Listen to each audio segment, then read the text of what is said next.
Hello, Dr. Sven. Thanks for joining us again. We're going to Yep. talk today about a all-on-X bite gone way wrong.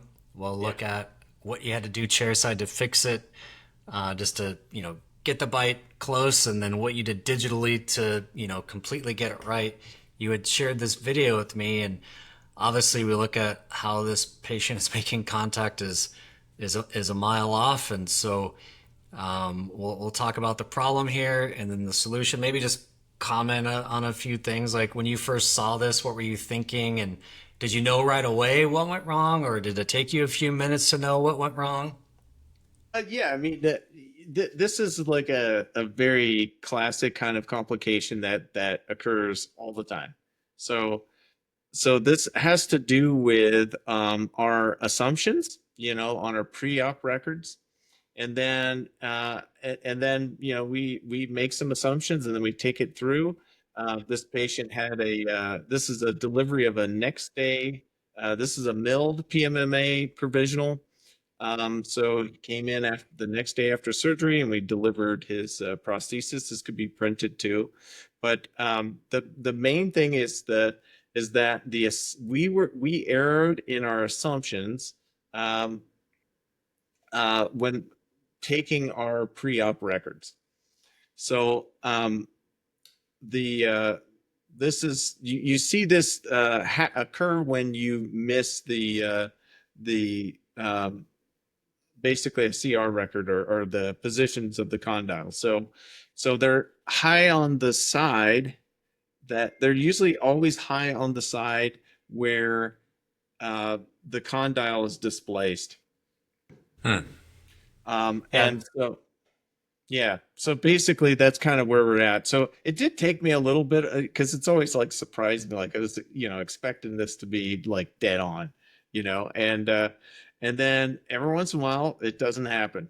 And so this one was recoverable, right? So I can just grind the snot out of it and then basically get him stable so you can go home. But I'm going to talk about when to take the records and when and then what do you do to pivot. So this one was fixable. This is what we should have delivered that day. That's what I was wanting to deliver. So basically, I took some records and just basically remounted, realigned the case, and then milled or printed out a new provisional, brought them back in, and then we put this one in, and then that's where we want to be. This episode is brought to you by Des. Des is your one-stop shop for abutment solutions fully compatible with leading OEM implant systems. From tie bases and MUAs to the innovative direct-to-MUA screws and the new Des lock, every solution is designed to streamline your workflow without compromising quality. Reduce chair time, cut costs, and restore with confidence. Do it with Des. Learn more at des-usa.com. That's DESS-USA.com. Hey man, how's it going? Dan, how are you? Doing all right, man.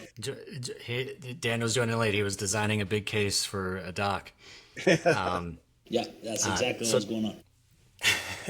so Dr. Sven, show us. Let's dive into Exocad and then show us, what went wrong. Right.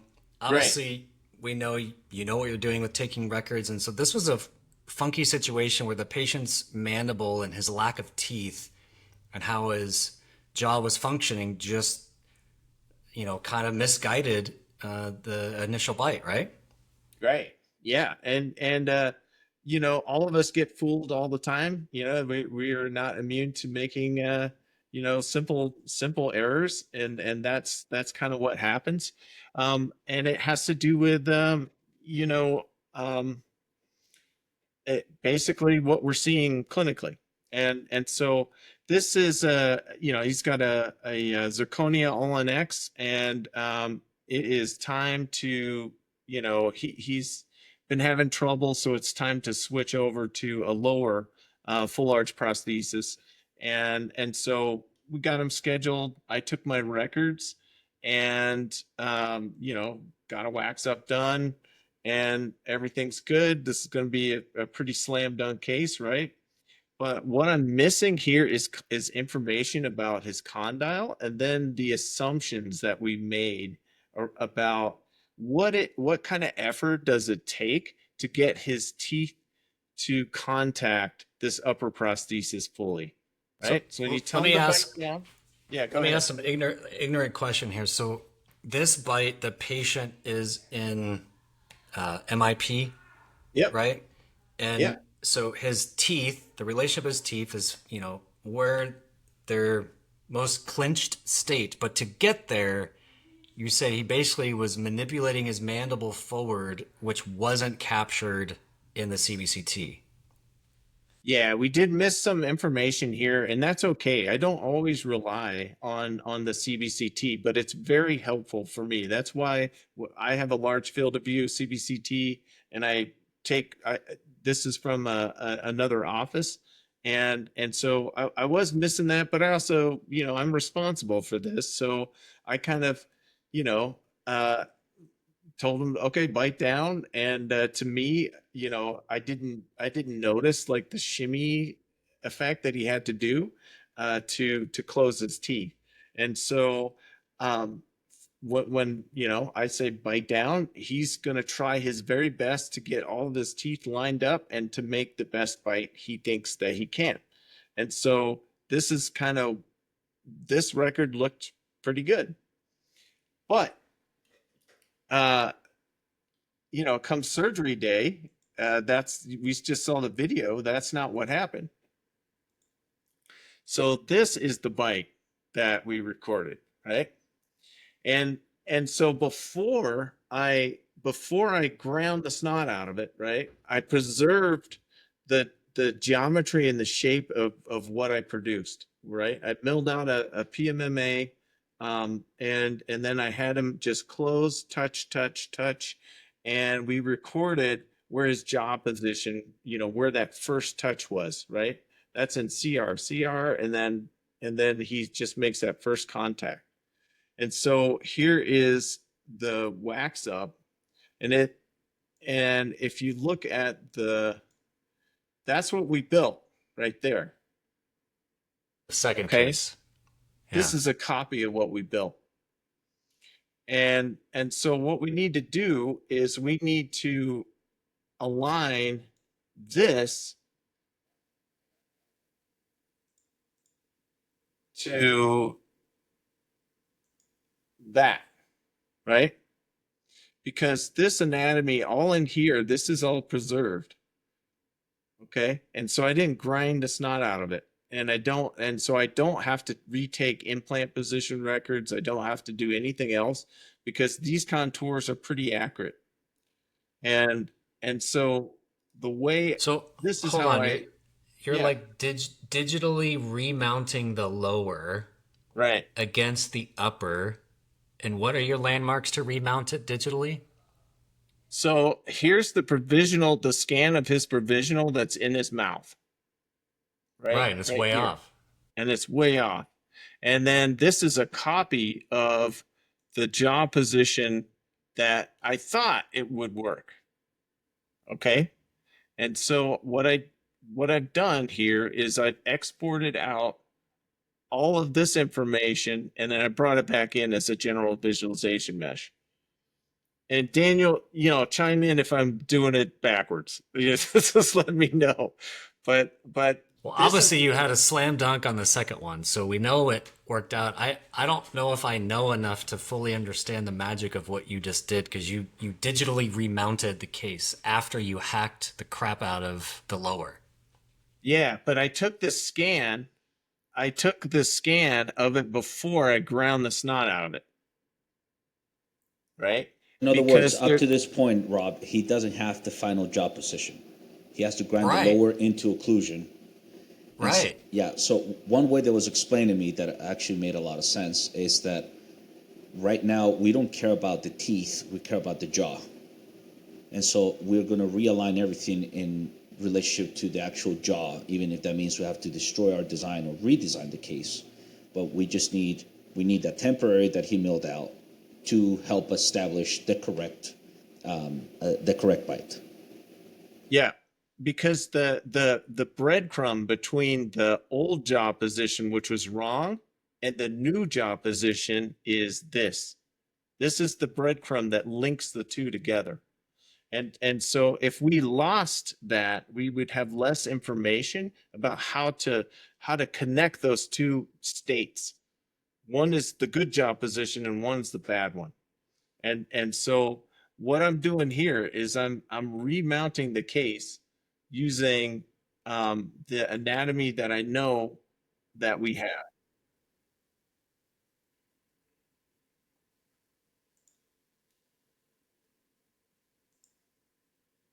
And I'm usually more anal retentive about that, but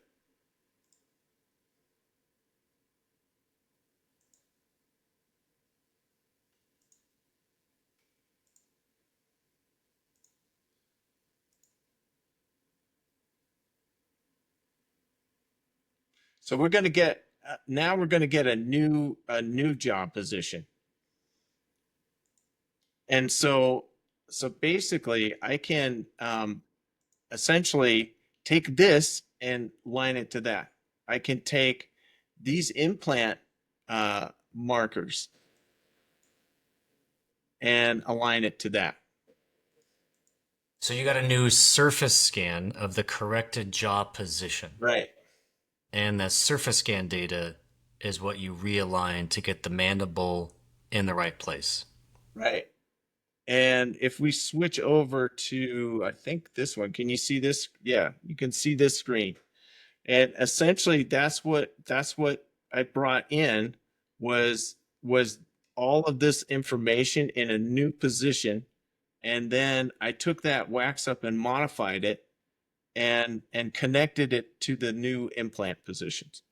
What was your stable reference point to remount the lower? Was it just tissue, or what reference point did you anchor to? The reference point is this, is this prosthesis here. So because that's the breadcrumb, so that I have an intraoral scan of the actual jaw, like where the CR is actually located. And I got that first touch, and then I basically realigned the lower jaw scan and the implant positions to that new position, and also this wax up. So this wax up here, that gets aligned as well. And then I export all that out. And then in a new project here, I have repeated, I basically redid the wax up, and that's how we got that problem solved. I mean, that's amazing. I mean, you didn't have to, so you didn't retake new bite records. You know, you didn't have to Redesign it. He did take a new bite record with the, let's call it the mistake bite. So he had to take that new record to get the actual jaw position. Right. And you were using the tissue of the new jaw position. No, No. the teeth of the new jaw position. The teeth. The teeth are what is going to give you the closest thing that that is the because we know that shape because it was made off of it was made off of this guy. Now I get it. The teeth in the new position that weren't ground down at all then can be used for your mesh alignment. Right. And if you ground them down more, you could still it's best to I think it's best to, as long as there's a single, like a very consistent light touch. And so when you're taking that bite record, you know, that bite scan, make sure that they're not like trying really hard. It's just like bite down, touch, bite down, touch. And as long as you record it there, you're recording it in that CR position. So that's what makes this work. So that you don't have to go back in and try to retake some other bite. Yeah. I mean, amazing you're to get it to be dead nuts the second time. curious if you were to start this case again from the same starting point, what would you do different to not have that? I mean, how do you get that mandible in the proper place when the patient's it's kind of, floating forward? How do you know where his bite's supposed to be? Yeah, so that's where you do bimanual manipulation. You can also use, in this case, using a leaf gauge would have been a little more challenging, but there's many different ways um, to, that maybe could have, depends on how mobile these teeth are, but there are options for you to try to get that first touch and get them deprogrammed so that they are truly in a kind of rotational type. Because when the teeth go away, he's not going to have that feedback anymore, and so he's just going to rotate and close, and that we kind of, last time we talked, that's kind of what we were getting at, is that, like when the teeth go away, that stimulus can go away too, and so they don't remember how to get a lot has happened to them, so they don't remember they used to get their teeth together. And so that's why you want to capture a rotation only type of job or closure or bite record.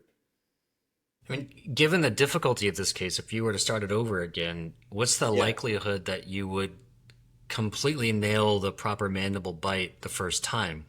It seems like a really difficult mandible position to understand where he should be. I think I think if I had had more information, if I had a larger field, I probably would have caught it.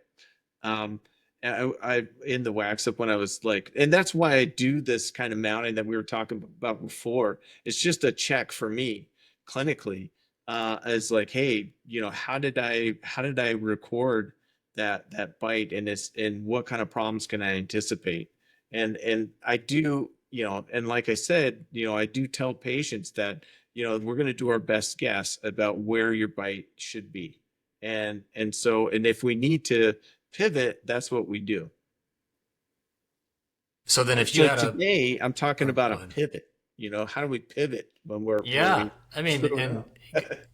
you went from something really stressful and way off to nailing it in what, 24 hours?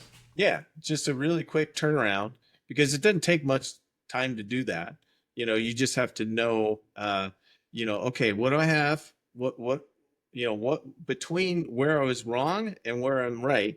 Like what's in between? Use your prosthesis, and the more information you have about that prosthesis, the better you can align things and connect the dots. As long as it was like this was milled, so that surface, the gums are different, but all the other contours are the same, are very close. So you're going to be pretty close as far as your accuracy.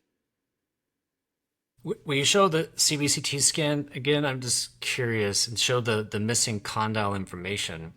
Yeah, So in this position, yeah, we can or turn the articulator off.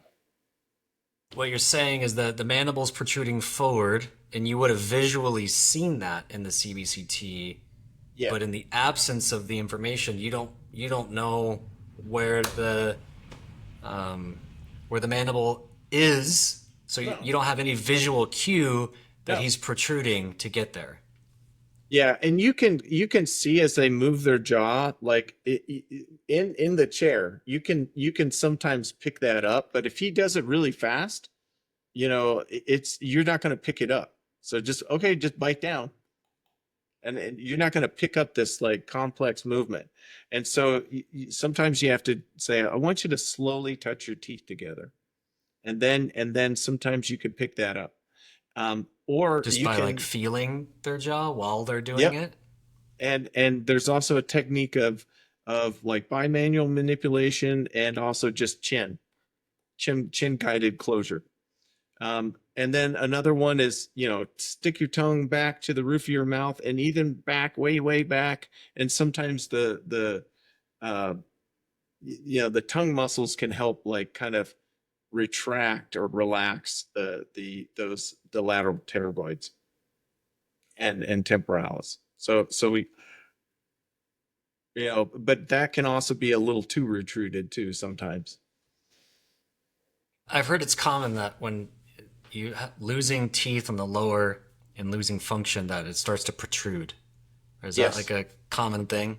Yeah. So with class 2 patients and with removable patients, so denture patients, they they are by far the hardest patients to you know, their teeth are already out. You think, oh, this is gonna be a slam dunk. They are the hardest ones to they're typically are more challenging because they are a lot of times they're built in a protruded, like a habitual kind of Sunday bite type of position, you know, and so to get them to, you know, to figure out where to build them so that they are comfortable can be challenging. But in this Wow. case, you know, this patient was just built to a bite, and his upper is built wrong, right?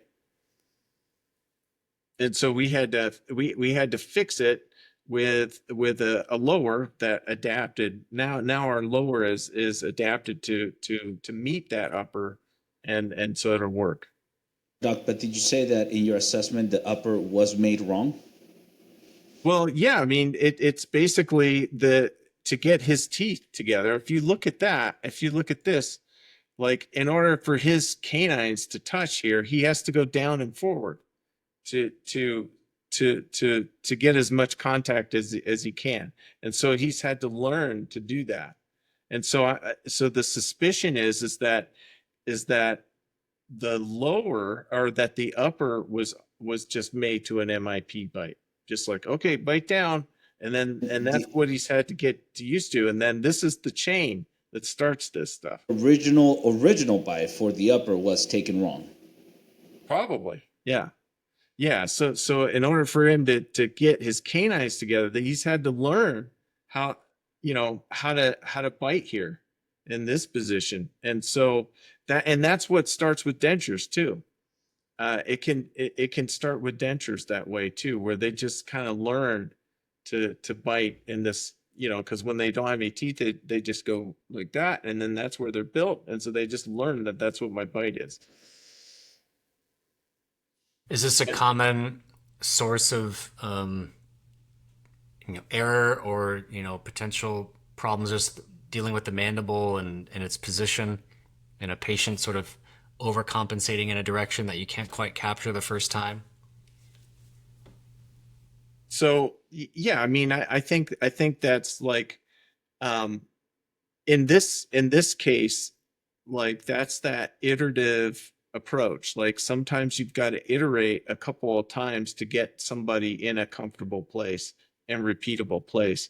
So in this is a one and done for him, right? We were able to get this done fairly efficiently. But I've also had some other patients where um, you know, where we have to play with the vertical dimension, and we also have to play where they feel comfortable, and a lot of those tend to be class 2 skeletal class 2 patients. Whole concept of getting the bite right, that is like the golden egg everybody's chasing after. There's no like fail proof way to get it 100% of the time. So Yeah, typically this will take at least one additional iteration. right. The first prenatal right after surgery is kind of like, okay, this is what we thought, let's check it. Then you might get it right, I don't know, maybe 8 times out of 10. But the expectation should always be there will be at least one more iteration of this design, because we're going to confirm that the bite you took originally was actually right. And Yeah, and so this is and so in eliminating these errors and teasing out where the errors occurred. So in this case, it's highly likely that it was a records problem, right? Now, if you compound that with, you know, how are you going to align the jaw scan? So if we have a fiducial marker or something like that that is an inherent error and things like that, now how are we going to tease out where the error is? And I think nobody has really solved that problem extremely well so far to eliminate the errors in reporting. And so this one was done with CBCT alignment, which is generally fairly accurate. And so the error probably didn't occur from there. And then errors like that are so big, they're almost always related to records. So if you're in that millimeter or so, that could also be with how you're recording your surgical data And this is where aligning your patient, surgical data. Expectation management comes into play. You're saying, it was funny when you said it the first time. I was like, gosh, why do you need to say that? You're like an expert. You should just get it all right the first time. But you tell your patients, we're going to try, see how, figure it out as we go. So for him, it's like, hey, you had a one adjustment and a brand new one and the next day. So that your patient in this scenario, although stressful and maybe a little bit frustrating for a few minutes, your patient, as long as you're calm and cool and collected and you provide a quick solution, right, your patient probably didn't think twice about this. Yeah. Right. And I've also anchored them ahead of time, like, hey, this is complex. This is hard to do when we're the mandibles can be all over the place. And so being able to pivot quickly is what will maintain confidence in your patient. Like, we are going to, instead of blaming everybody else or something like that, it's building that skill set to pivot quickly. Let's take a bite scan. That's the first thing you need to do is, if the bite is off, don't touch it.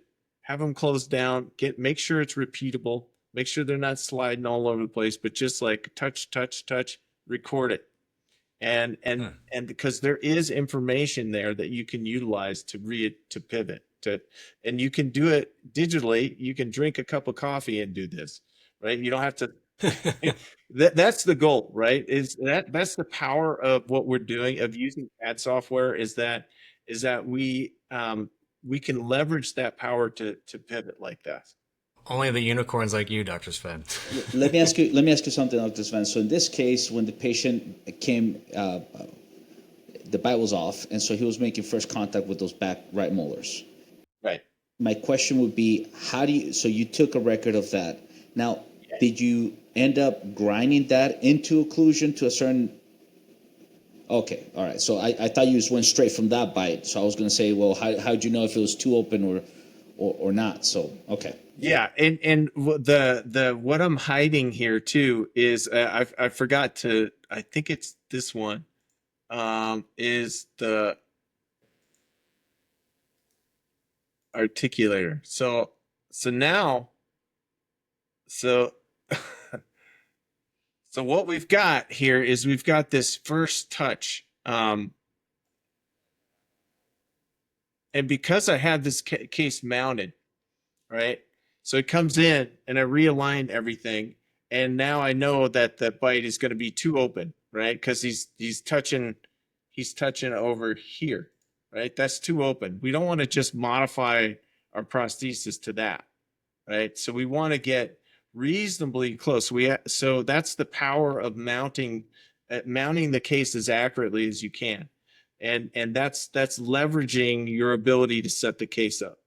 And so now we can use a tool, the articulator, and we can close that bite down and get the occlusion correctly, and get it so that it's going to work. And so that's the other, and I did use the in skull. I still have I still am annoyed by Exocad. Like they need to change they need to change their transforms, because you change the bite and then they move the upper jaw. Even if you say, hey, move the lower jaw, it's annoying as hell. But and it's like a 5-minute fix. It's literally a 5-minute fix. But anyways, someday somebody will listen to me. But, Daniel, take a note. Tell the developers. Yeah. Yes, I know, but I haven't done enough to complain, so it's my fault. But anyways, so when you take that record, right, you can't just leave them like that. That's not acceptable, right? So you had a planned vertical, and so now you want to get this close so that the vertical is pretty similar to where you were. And so the power of being able to mount the case and use an articulator as your tool that is mounted relatively close. You're, as you can see in the second video, the third video, the occlusion was pretty spot on, right? No, I didn't have to adjust very much at all. And actually, if you want to show Daniel, you missed that. You can pull that video up. So here is the final delivery of the remade prosthetics. This is prototype number 2, right? Right. In the mandible. Beautiful. Yeah. So Nailed it. Yeah. So it didn't need all this adjustment. And he's at the and we got him very close to being at the same vertical that he was used to, you know. And so that's why, that's how you can pivot. You just, you know, and that's why it's so important to set the case up, you know, initially, so that if I do have to pivot, I got the tools and they're going to work pretty consistently. Okay, just because it's not clear to me, and maybe I missed this, so I apologize if I'm asking something you guys already went over. But you did, in fact, ground down the first lower you put in to establish the new. Okay. Yeah. I had to. Yeah, if you pull a video too, you'll see what kind of damage I had to do to that thing. Apologies for going over this again. Oh yeah, no, it's fine. So yeah, so that look at yeah. So we had to, you know, and in some cases they can be so off that you're just going to be grinding. You know, if it was really off, then that's what you're going to have to do, and you just have to get them. That means you have to pivot and pivot quickly. You know, you do the best you can and send them home and say, I'll see you tomorrow. Yep.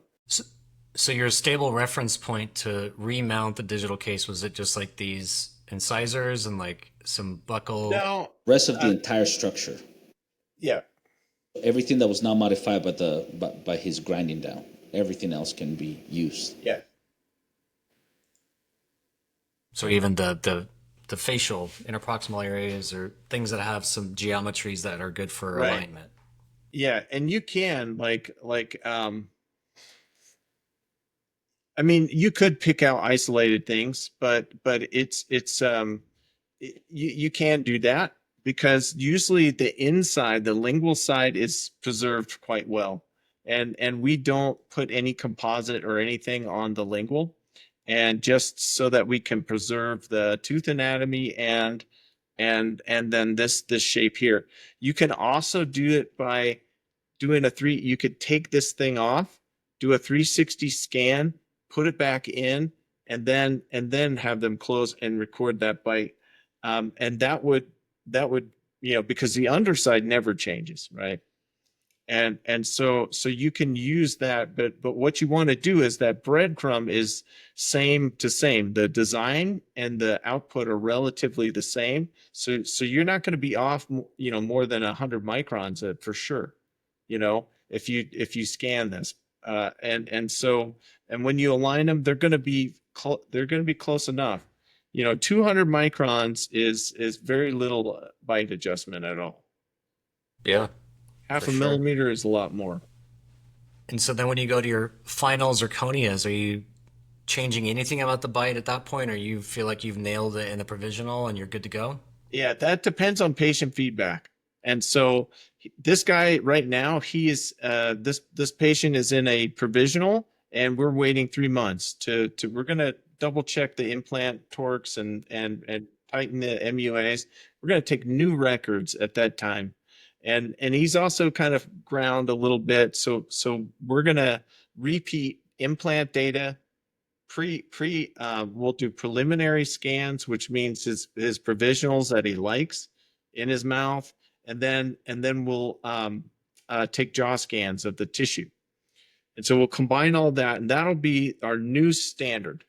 And then from there, we'll make changes in prototypes, like, hey, I want, or the bite needs to be closed, or I want, fangs or something like that.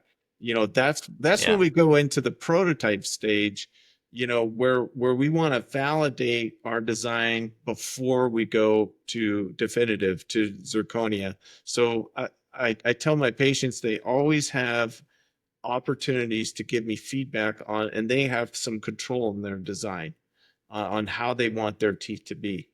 And so I think that's a very good service to provide.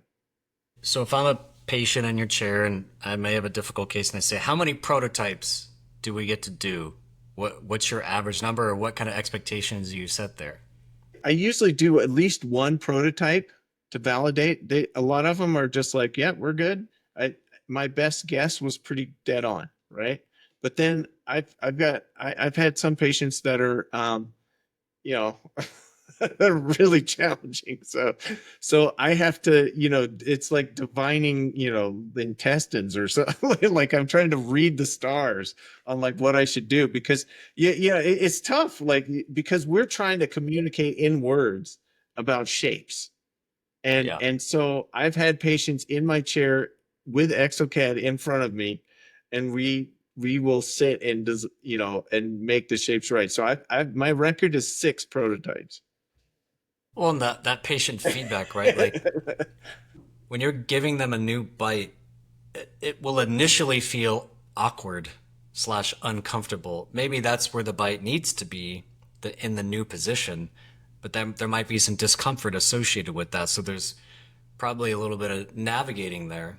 No, I mean that's typically I'm gonna, before I embark on a patient that has temporomandibular disorder, we're gonna find and establish stability first.